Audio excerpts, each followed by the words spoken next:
Ryan, saan itatalaga ang mga barkong ito? General assignment ang kanilang deployment. Ibig sabihin kung saan sila kakailanganin sa EEC dahil malawak ang EEC ng bansa, mission ng dalawang barkong ito ang presensya nila sa ating mga borders. Formal na ngang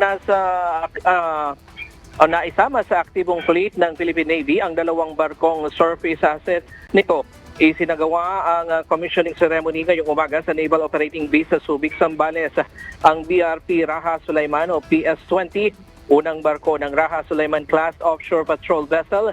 Ipinangalan ito kay Raha Sulaiman, isa sa mga pinuno ng kaharian ng Maynila noong huling bahagi ng 1500s na nakipaglaban sa puwersa ng Espanya sa pamumuno ni Miguel Lopez de Legazpi.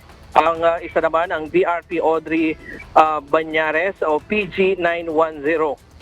Ang huling unit naman ito ng Acero class ng Fast Attack Interdiction Craft na ipinangalan sa nasawing naval officer operator group operator na si Jose Audrey Banyares na nasawi sa enkwentro laban sa mga armadong elemento ng Moro National Liberation Front sa karagatan ng Zamboanga City. Ayon sa Philippine Navy, makakatulong ang mga barko sa pagpapatrolya, pagbabantay sa karagatan at law enforcement.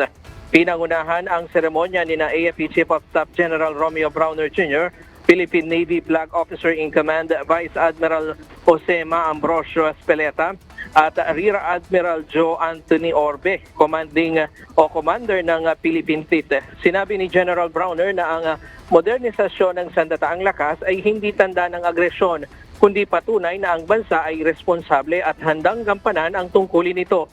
Dagdag pa niya, ang matibay na depensa ay nakaiiwas sa kaguluhan. Ang kahandaan ay pumipigil sa maling desisyon at ang sapat na kakayahan ay nagpapanatili ng kapayapaan. Dumalo rin sa seremonya ang pamilya at mga kaanak ng nasawing si Jose Audrey Banyares.